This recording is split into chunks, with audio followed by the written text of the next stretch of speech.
Welcome to Moussa TV. నేను సుధా. బులెటిన్ల ముందుగా headlines. October 14 నుండి 20 తేదీ వరకు పల్లెల్లో పనులకు శ్రీకారం చుట్టిన డిప్యూటీ సీఎం పవన్ కళ్యాణ్.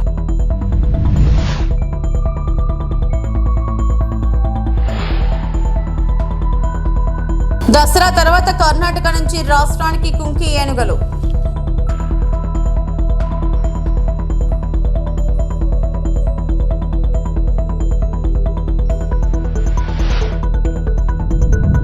పూటకో మాట జగన్ కు అలవాటు. హోంమంత్రి Anitha మండిపాటు.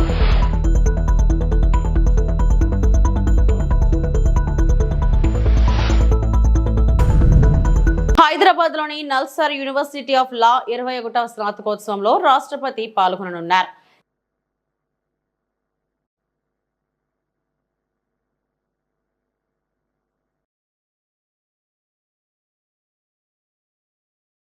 For the degree of Master of Laws LLM, to which I pray they may be admitted. Candidates taking the degree of Master of Laws in person will please stand forward. By virtue of authority vested in me as Chancellor, Nalsar University of Law, Hyderabad, I admit you as also the candidates in absentia to the degree of Master of Laws LLM in this university. Whatever role you choose as a legal professionals, always stick to the values of integrity and courage. Speaking truth to power makes you more powerful. I have observed that girl students have outnumbered boys as medal winners.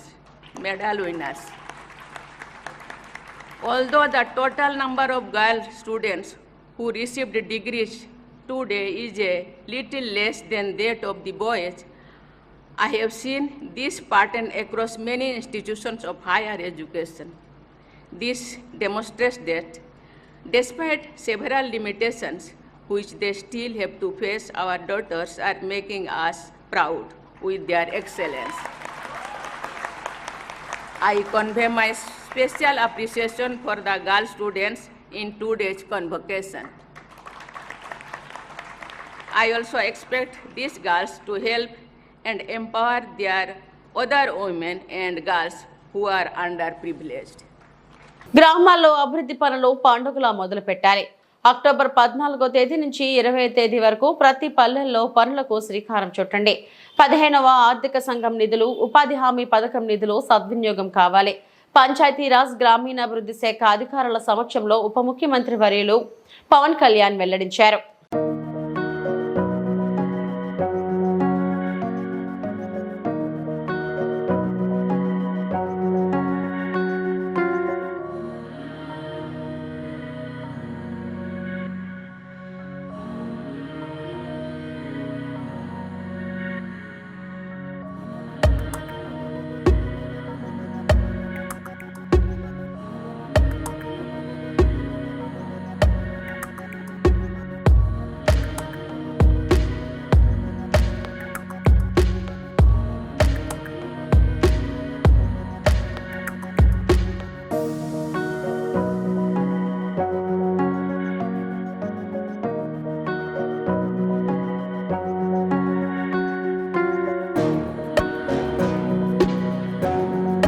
పంట పొలాలను ధ్వంసం చేస్తున్న ఏనుగల గుంపును అడ్డుకునేందుకు కర్ణాటకకు చెందిన 4 కుంకి ఏనుగలు అడవుల సంరక్షణకు కర్ణాటక ప్రభుత్వం పెద్దపీట వేస్తుంది. అక్కడి అడవుల్లో చెట్టు కూలిన ఉపగ్రహాన్ని కనిపెట్టగల పరిజ్ఞానం వారికి ఉంది. ఆంధ్రప్రదేశ్ లో కూడా ఈ సాంకేతికతను ఉపయోగించాల్సిన అవసరం ఉంది. రాష్ట్రంలో చిత్తూరుతో పాటు మన్యం, విజయనగరం, శ్రీకాకుళం జిల్లాల్లో ఏనుగల సమస్య ఉంది. ఏనుగల గుంపులు పంటలను ధ్వంసం చేస్తున్నాయి. కొన్ని సందర్భాల్లో ప్రాణాలు కోల్పోతున్నారు. కర్ణాటకలో శిక్షణ పొందిన కుంకి ఏనుకలు, తాకిన ఏనుకలు గ్రామాలపైకి రాకుండా చూసేందుకు కృషి చేస్తున్నాయి. వారిని రాష్ట్రానికి పంపేందుకు కర్ణాటక ప్రభుత్వం అందిస్తున్న సహకారం ఎంతో ఉందని రాష్ట్ర ఉప ముఖ్యమంత్రి శ్రీ పవన్ కళ్యాణ్ స్పష్టం చేశారు. We agreed to establish an institutional mechanism through a memorandum of understanding for effective coordination and implementation of our shared objectives. The issue of human-elephant conflict remains a major concern, particularly in Chittoor district, where incidents of human death, crop loss and elephant deaths is regular or recurring. We have only one elephant camp at Naniyala, but our aging Kumki elephants are unable to manage the crisis. I would like to thank the Karnataka government for considering our request to provide additional Kumkis and training support to establish a new elephant camp. We enhance the sharing of information on elephant migration routes to effectively mitigate human-wildlife conflicts. The implementation of the advanced alert system will facilitate. Intermediate విద్యలో చేపట్టాల్సిన సంస్కరణలపై అధికారులతో సమీక్ష నిర్వహించాను. Private inter కళాశాలలు అనుసరిస్తున్న విధానాలు, ప్రభుత్వ inter కళాశాలల పనితీరును ఈ సందర్భంగా అధికారులు వివరించారు. పని దినాలు, అకాడమిక్ క్యాలెండర్, సిలబస్, అధ్యాపకుల పని విభజన, పరీక్షల షెడ్యూల్, పేరెంట్ టీచర్ మీటింగ్, అధ్యాపకులకు శిక్షణ, విద్యార్థుల అటెండెన్స్, విద్యార్థుల సామర్థ్యం పెంపు వంటి అంశాలపై సుదీర్ఘంగా చర్చించడం జరిగింది. జేఈఈ, నీట్, ఈఏపీ, సెట్ వంటి పోటీ పరీక్షలకు శిక్షణ కోసం విద్యార్థులకు సామర్థ్య పరీక్షలు నిర్వహించాలని సమావేశంలో నిర్ణయించాం అని నారా లోకేష్ వెల్లడించారు.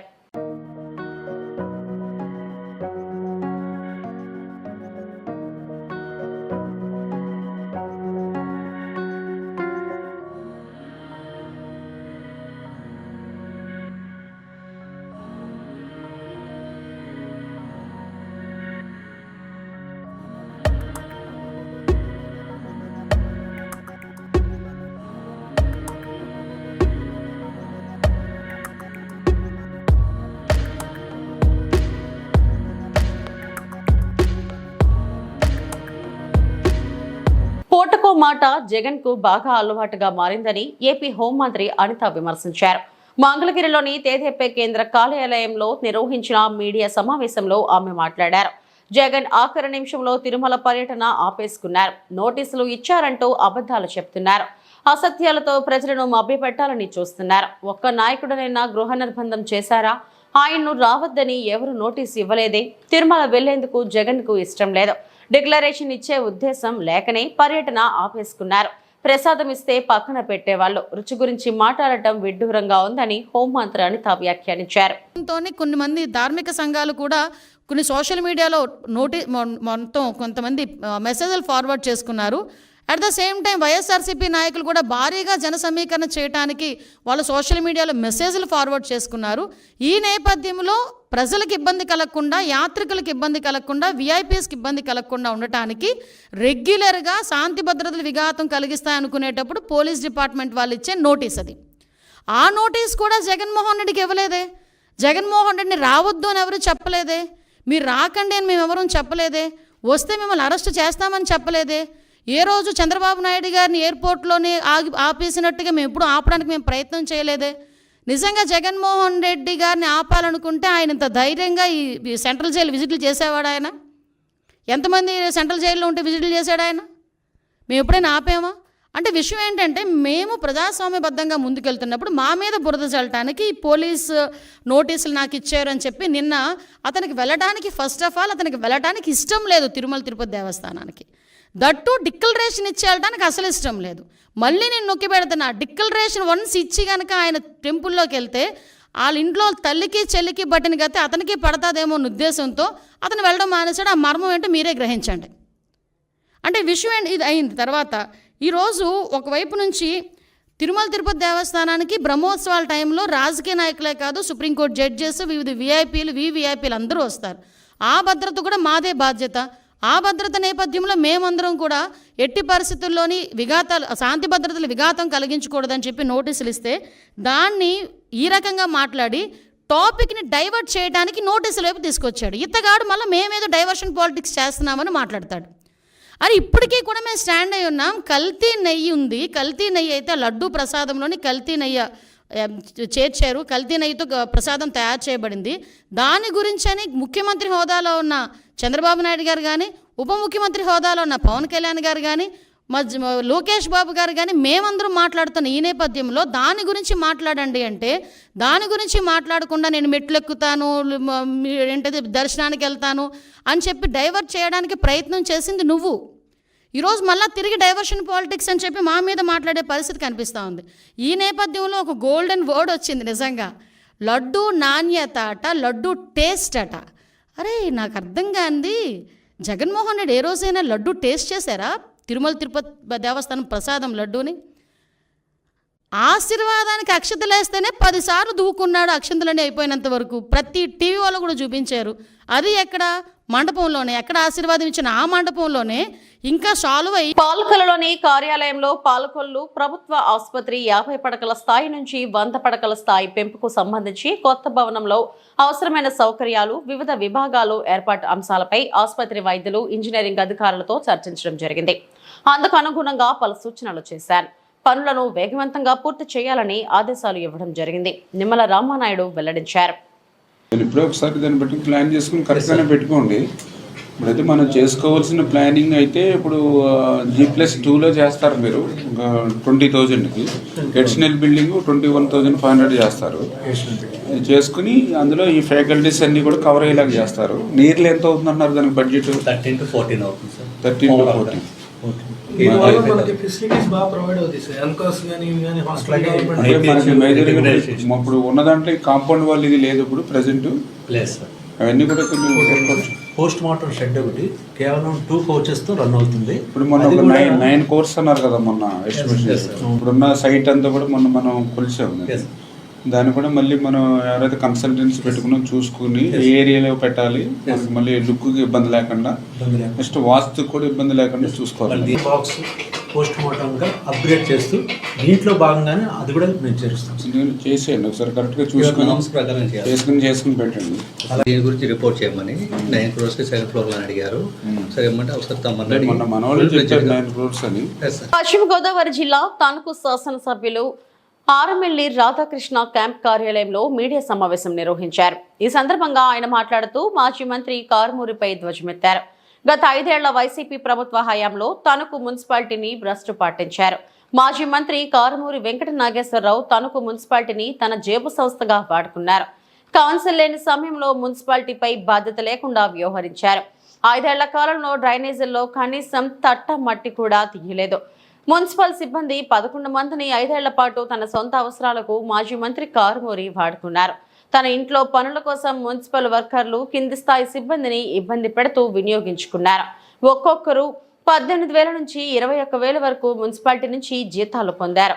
5 ఏళ్ల కాలంలో తనకు మున్సిపాలిటీ నుంచి 1.18 కోట్లు మాజీ మంత్రి కారుమూరి ఇంట్లో పనిచేసే సిబ్బందికి చెల్లించారు. ఎవరూ తనను ప్రశ్నించరనే అధికార మదంతో 5 ఏళ్ల పాటు మాజీ మంత్రి కారుమూరి వ్యవహరించారు. మాజీ మంత్రి కారుమూరి వద్ద పిఏగా పనిచేసిన ఒక వ్యక్తితో పాటు మరో అటెండర్ ఇంజనీరింగ్ సెక్షన్లో 5 ఏళ్ల పాటు జీతం తీసుకున్నారు. తణుకు నియోజకవర్గం ప్రజలకు మాజీ మంత్రి కారుమూరి క్షమాపణలు చెప్పి లెంపలు వేసుకోవాలని అన్నారు. 100 రోజులు పూర్తవుతుంది. ఈ 100 రోజులుగాను కూడా ముఖ్యంగా తణుకు పట్టణంలో, తణుకు మున్సిపాలిటీలో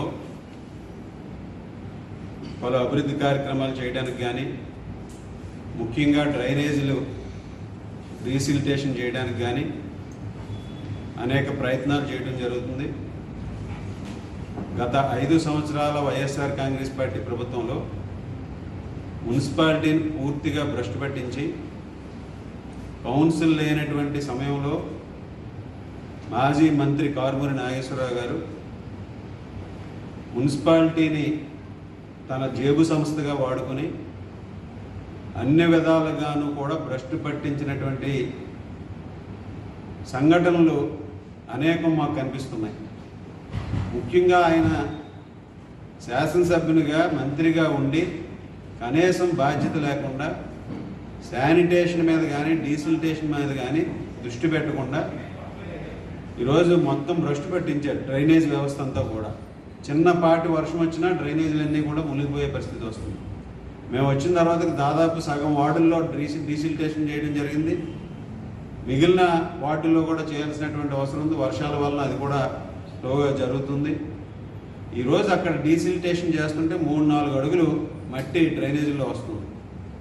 సో ఈ విధంగా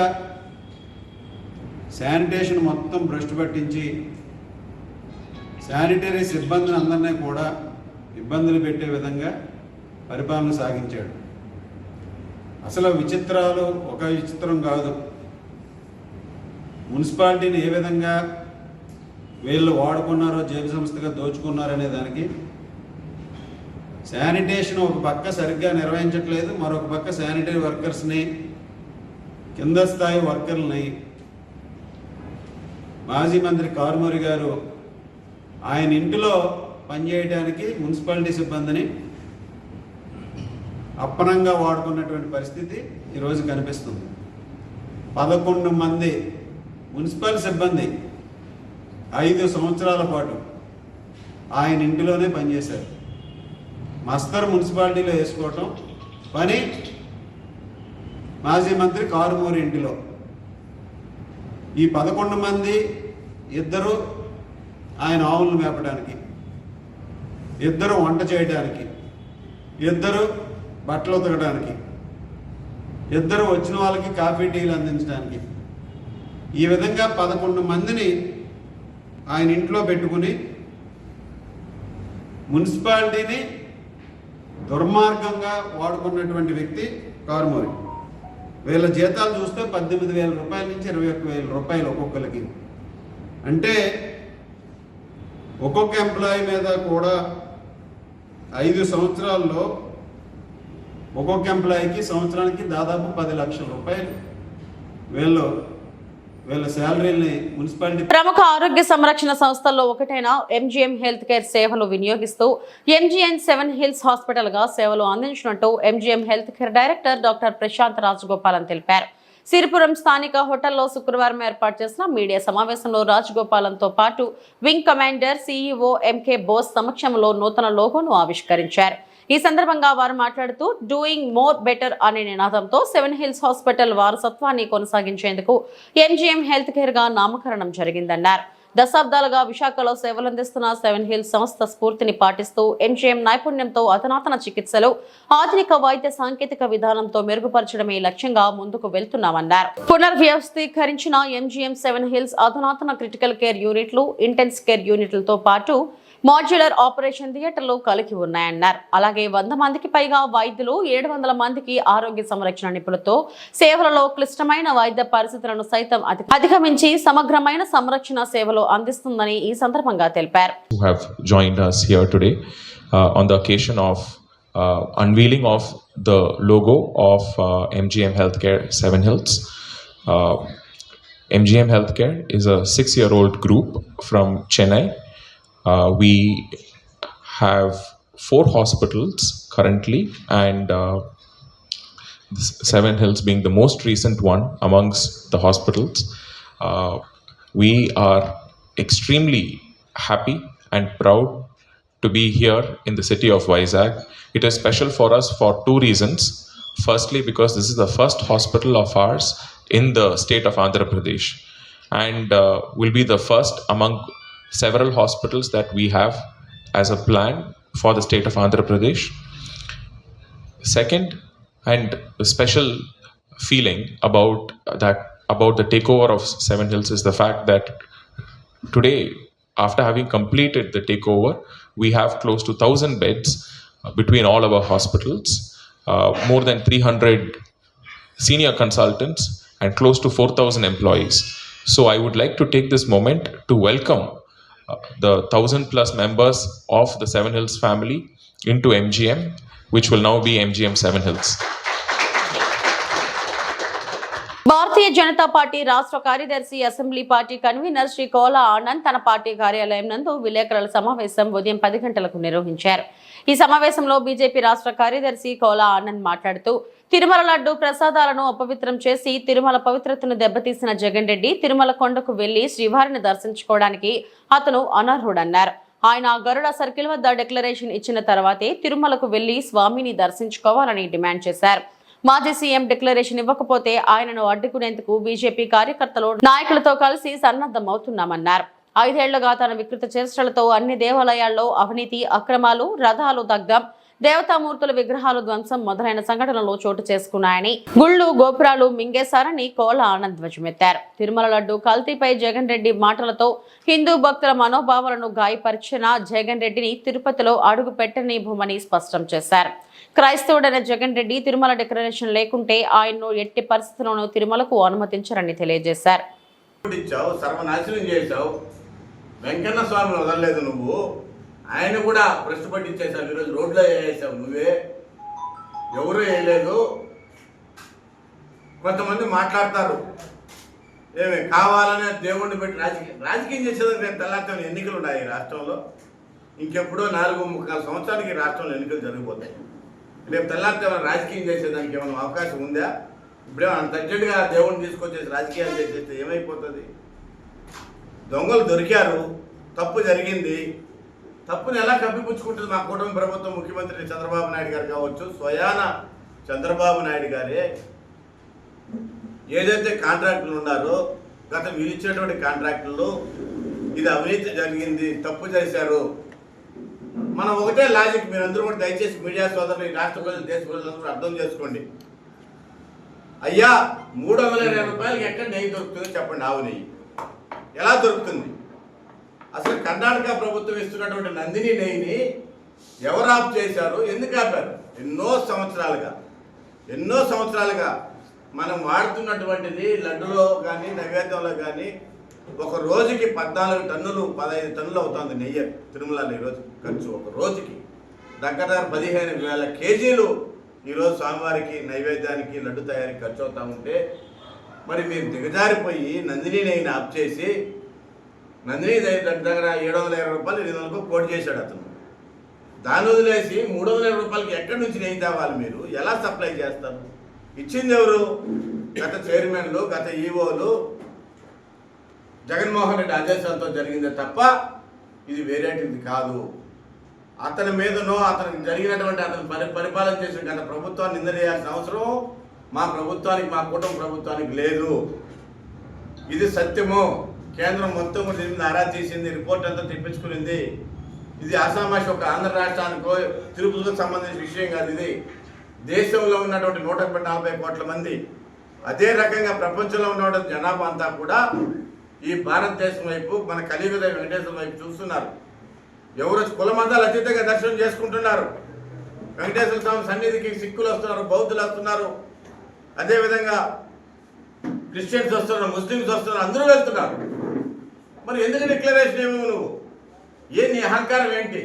నీ పద్ధతి ఏంటి? ఎందుకు ఇవ్వవు నువ్వు? నియంత పాలన జరిగిపోయింది. నువ్వు శుద్ధమైనడు అయితే, నీతినడు అయితే, నిజాతిపరుడు అయితే, నీకు ఏమాత్రం వెంకటేశ్వర స్వామి మీద గౌరవం ఉంటే, భక్తి ఉంటే నువ్వు డిక్లరేషన్ ఇచ్చిపోతావు. ఇవి ఇప్పటి వరకు నా బులెటిన్ అప్డేట్స్. మరిన్ని వార్తా విశేషాల కోసం చూస్తూనే ఉండండి. నమస్తే.